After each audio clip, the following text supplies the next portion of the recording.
Hello again, welcome to another Kingdom versus Kingdom lore in my channel. KVK or Kingdom versus Kingdom is the biggest event in Rise of Kingdoms. This time I will talk about my 10th KVK that begins in December 2021. Well, it will be Heroic Anthem KVK again. Somehow, the leadership of my kingdom chose that KVK map again. I'm still at Kingdom of Soninke or Kingdom 1235 at that moment. In my previous video, 1235 is one of the Earth Camp members at Heroic Anthem KVK. There was Earth and Wind versus Fire and Water. Long story short, Earth and Wind lost that KVK. In total, this defeat stops a long-running KVK victory for 1235. Last time, 1235 only lost their second season KVK. After that, 1235 always wins the season of Conquest KVK until the 9th KVK. To be honest, I'm starting to get bored with this Heroic Anthem KVK, and so do my closest friends at 1235, but it is what it is. We will fight in another Heroic Anthem KVK. Hopefully we can win this time. When we join the season of Conquest KVK, including Heroic Anthem, we will face some random matchmaking. The surprise is, this time we met with some old friends. Remember the 9th KVK? The KVK when 1235 lost their long-running winning streak? Well, on this 10th KVK, 1235 will join Kingdom 2141 in Fire Camp, and then in Earth Camp, 1235 will meet 1525 and 2036 again. Whoa, yo boy, 1525 and 2036 is part of kingdoms that defeat 1235 in the previous KVK. Well, this could be a chance for 1235 for vengeance. In Water Camp, we will meet Kingdom 1370 again. In 9th KVK, in Heroic Anthem KVK at my previous video, 1370 is part of Wind Camp. 1235 allies that lost in big battles. Actually, in previous KVK, somehow Wind Camp was the weakest camp of all. Sadly, I have to admit that. 1370 was part of that. Now 1370 will meet 1117 in Water Camp. Based on previous KVK experience, both Fire and Earth Camp are willing to do anything to make Wind Camp as allies. To be honest, this is a different KVK. 1370 will have 1117 as their partner in Water Camp. Things will be different, and nobody knows how good Wind Camp is. In Wind Camp, we will meet 1621 and 2039. Both seem like tough kingdom that can fight to the end. On paper, Wind Camp's kingdom has similar KVK record with Water Camp's kingdom. In the end, Fire Camp and Wind Camp will fight against Earth Camp and Water Camp. That will be interesting. The position of both allied camps are they are crossing like an X. This is different with my previous KVK. I think this is still an even fight. Both sides have the same chance to win, but somehow for Earth Camp, having Water Camp as allies is decreasing some of their player mental. Fighting 1235 without strong allies like the previous KVK is not an easy task, but this is a good chance for 1525 and 2036 to show that they won not because of their ally support. For in other hand, for 1235, of course, this is payback time. Before the big fight, there are pre-KVK events, where the winner will get some useful buff. Not a game-changing buff though. There are 3 pre-KVK rounds.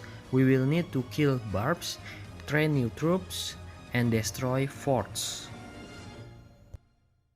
1525 and 1235 are competing fiercely for this pre-KVK. At the end, 1235 won in first place. But hey, where is 2036?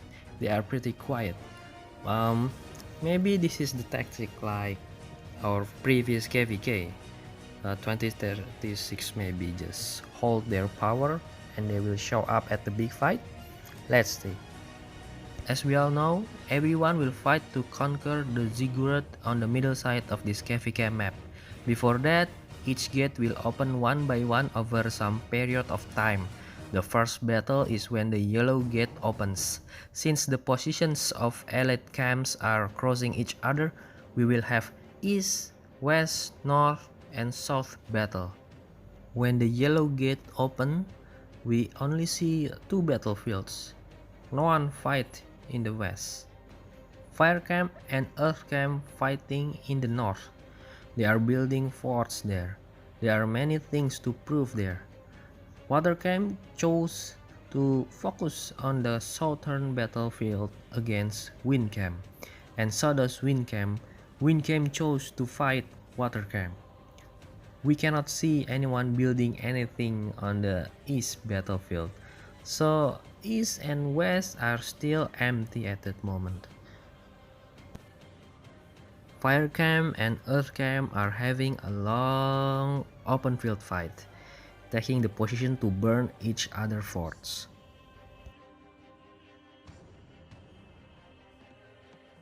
After a few hours, we found out that both earth camp and water camp are pressed.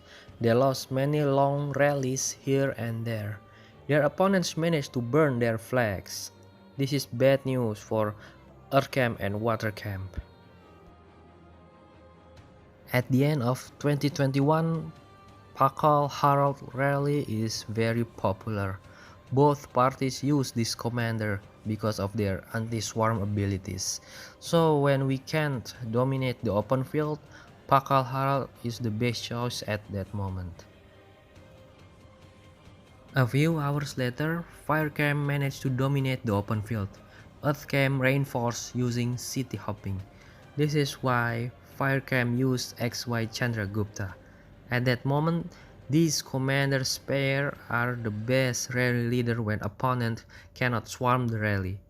At the other side, still, Zenobia is the #1 choice to lead garrison.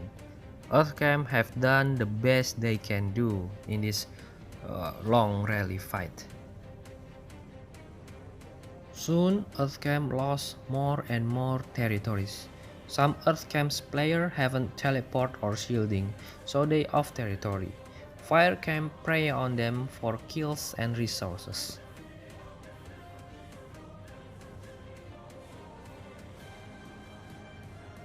What happened in the south? Bad luck for Water Camp. Wind Camp is too strong. Wind Camp managed to press Water Camp. Wind Camp even almost sealed Water Camp's gate. Boy oh boy, bad news for Water and Earth Alliance.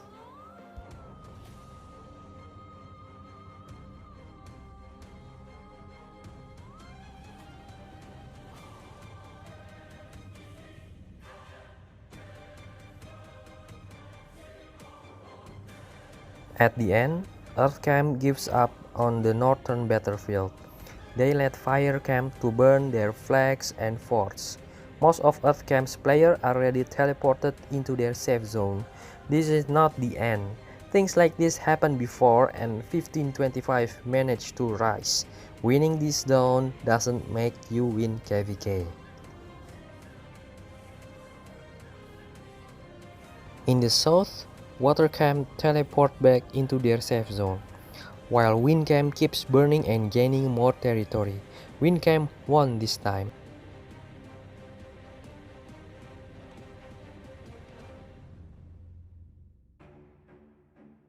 In the west, Firecam win territories without any fights. They can drop forts easily, so Watercam ends up losing both west and south battlefield. In the east, Wincam tried to fight Earthcam. Look, G621 is Wincam, but this time Earthcam managed to win and burn the Wind's fort. Earthcam won the east battle. This is a very good result for Earthcam, considering 2036 chose not to come and leave 1525 alone. After victories on their last KVK, many 2036 whales or big players migrated to 1525. Plus, their opponent is 1235, part of a strong camp that they can only defeat by allying their camp with a strong ally. Some people think that what 2036 doing is a cowardly thing to do. Some others think that it is tactical. Why fight a fight that you can't win? It only consumes your time and resources. Better wait for another easier KVK. What 2036 don't calculate is there is a crack inside 1235 in Fire Camp. When I came to 1235, I think it was still a Seed D kingdom. Then 1235 kept winning every KVK they had. Every time 1235 wins, they always recruit new fighters. Most of these new fighters came from allies and opponents. The player that saw how good 1235 played the game was tempted to migrate. One of the biggest migrations is from Kingdom 1242, if I'm not mistaken. At that moment, 1242 was an Imperium kingdom. They have two big alliances. Let's just say Gun and NLK. This kingdom has a very good relationship with 1235. They fought and won together several times. Great fight. Somehow, there were civil wars between Gun and NLK. I didn't really know why. From what I heard, it all related to cleaning dead weight. Cleaning dead weight players is very common in a well-organized kingdom. Players that don't contribute need to decrease their power or migrate from the kingdom. It all for a good KVK matchmaking result, but how a kingdom decide a player's contribution is still debatable. The punishment is also debatable. This is the thing that could make a civil wars within a kingdom, just like what I just saw in NLK and Gun. In the end, NLK could stay in 1242. Gun decided to migrate to Kingdom 1235. Let's just say the old leadership of 1235 is OG. Both Gun and OG blended in 1235 and won many KVK together. On its way, many new fighters came, but somehow there are small power struggle between OG and Gun. Gun has more and more dominance compared to OG. After a shocking defeat in 9th KVK, as I mentioned in my previous video, 1235 tried to rebuild and reconciliate. One of 1235 rotation king that left to Kingdom 1412 migrate back to 1235. 1235 is facing this 10th KVK with full power for a vengeance. But a small crack was already there. Even though 1235 with their partner are in a very good spot in this KVK, 1235 lost the Osiris League. 1235 are 32 top Osiris League competitors, but they lost at the next stage. After this defeat, somehow the conflict between OG and Gun increases. The pressure of 235L leadership status may become one of the factors too. 235L is the second biggest alliance in 1235. I'm just a small citizen. I'm not part of any leadership. What I saw was a peace separation in the middle of KVK. OG finally decided to migrate to Kingdom 1254. Living in the middle of ongoing KVK is bad. Our power decide the matchmaking. People need to finish what they start. But this is a 90% winning KVK. In Earthcam, 1525 is fighting solo. 2036 didn't come. 1525 allies are losing the first battle. 1235 is in a good position. I cannot blame OG or Goon because both have good arguments. Both are good peoples with different opinions. Sadly, most of my closest in-game friends are leaving for 1235 with OG. Well, to be honest, I'm starting to lose interest in staying at 1235, but I don't want to go to a big Imperial kingdom. So I choose to stay while looking for another option. Well, in the next battle, 1235 are losing some rally leaders and garrison leaders, while 1525 are fighting without their partner in Earthcam. At least this is going to be a more interesting fight. The next decisive battle will occur when the green gates open. We will have east, west, south and north battlefield again.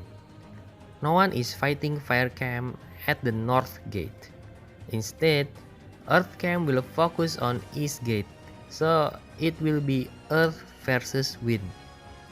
Watercam will also focus on south gate, so there will be water versus wind there too.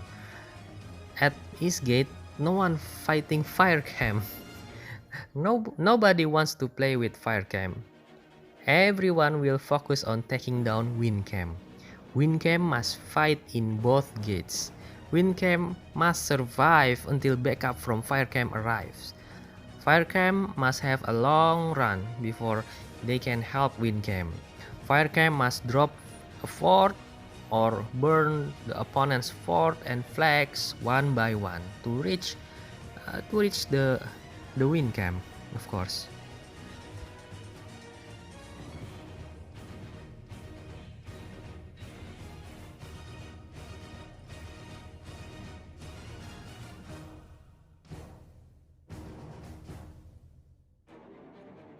The history story between 1525 Earthcam and 1235 Firecam makes 235E chose to invade Earthcam territory first.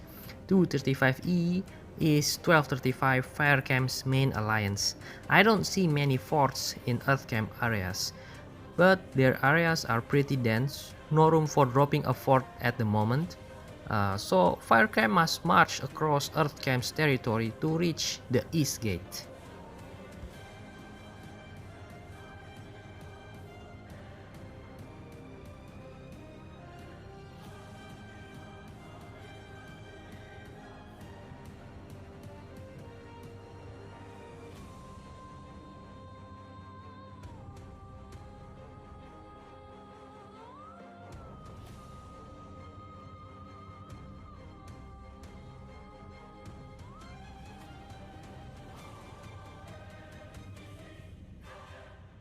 Along the way, Firecam is zeroing some off-territory cities.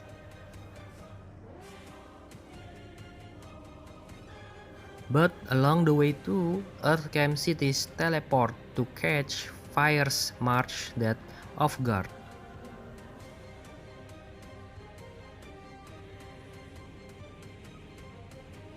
At Eastgate, Earthcam managed to press Wind.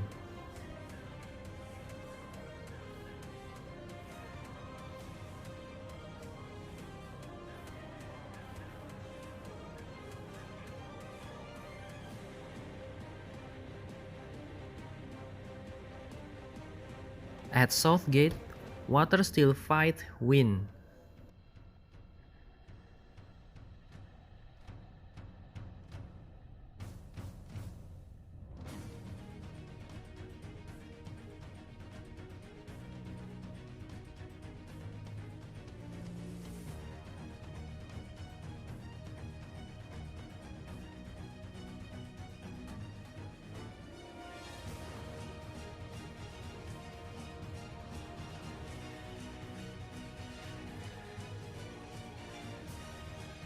while Firecam Second Alliance came from Westgate. 235L is 1235 Second Alliance. They are burning Water's fort. Watercam put more forts than Earthcam. Both are trying their best to stall Firecam.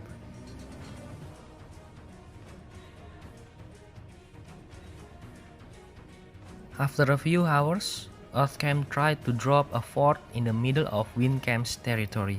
I noticed that Earth is pressing and winning open field fight at the gate. But it's too deep, not enough troops. It makes Windcam able to swarm and destroy the fort. Meanwhile, Firecam successfully built a flag inside Watercam territory. Then, Firecam also tried to build fort there. Look, 235L is secondary alliance of 1235. Fire managed to find and create a hole there.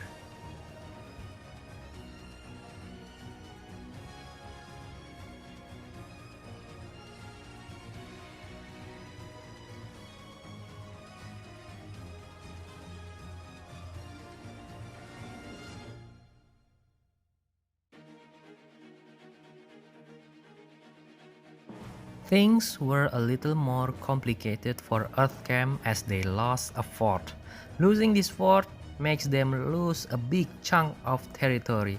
Firecam tried to block Earthcam's gate to Kingsland.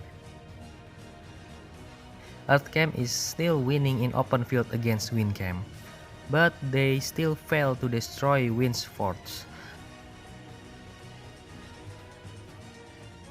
While in other directions, Windcam managed to press Watercam and burn their forts.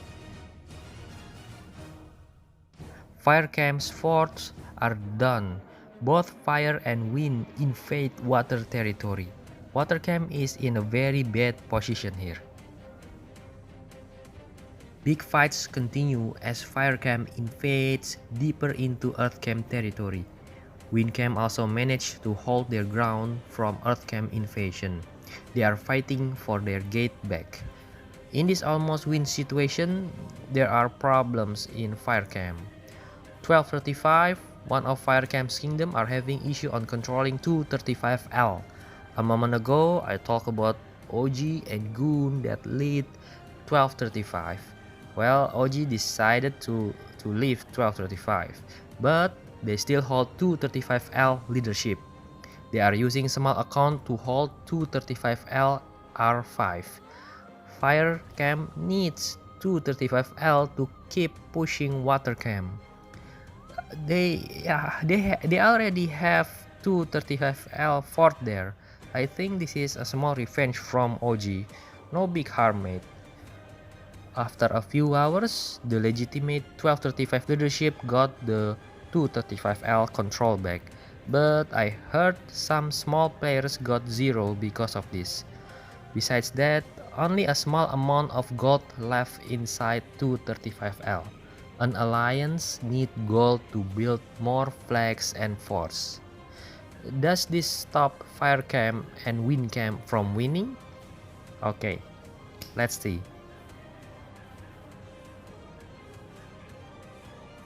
Far from losing, Firecam keep dominating until finally they have sealed Earthcam access to Kingsland's gate. Yes, Firecam managed to totally disconnect Earthcam flags from Kingsland. That white area is disconnected Earthcam territory.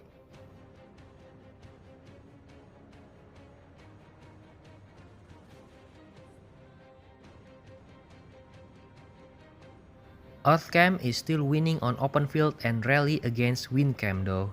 But the road to get Kingsland's access is so far. Earthcam's ally, the Watercam, they have lost access to Kingsland. Both Earth and Watercam lost so many important territories, especially the road to Kingsland. This is the part where Earth and Watercam must admit their defeat. Finally, Firecam and Windcam take the Great Ziggurat as a symbol of their victory. In Windcam, 1621 and 2039 showed us how good they are at defending their territory. They were invaded by Earth Camp and Water Camp at the same time, but none of Wind Camp's forts were destroyed. That is fantastic. In Water Camp, losing is an alternate result of victory. They have done their best in this KVK. Having fun is the main thing here. Rebuilding and reorganizing for better KVK matchmaking is a good thing to do next. In Earth Camp, not showing up doesn't mean undefeated. 2036 and 1525 lost this time. 1525 lost with honor, while 2036 might have another tactical plan ahead. 1235 made their vengeance. This is also a new era in 1235 where the leadership of this kingdom shifts as this KVK end. 1235E or Emperor of Soninke changed into EV or Emperor Vengeance. They just changed their name. This is 1235 main alliance. The other alliance has also changed. Everything changed. The kingdom is not the same kingdom anymore. In the end, this is not a KVK with a super big war, not a tough vengeance for 1235. 2036 might make this happen, but hey, at least I got more coins from honor rank and KVK achievement. This is funny how one KVK defeat can change a whole kingdom like 1235. It changed everything, literally everything changed. See you in another video. Maybe I decide to migrate, maybe I'm not. Hey, let's just see. See you. Bye.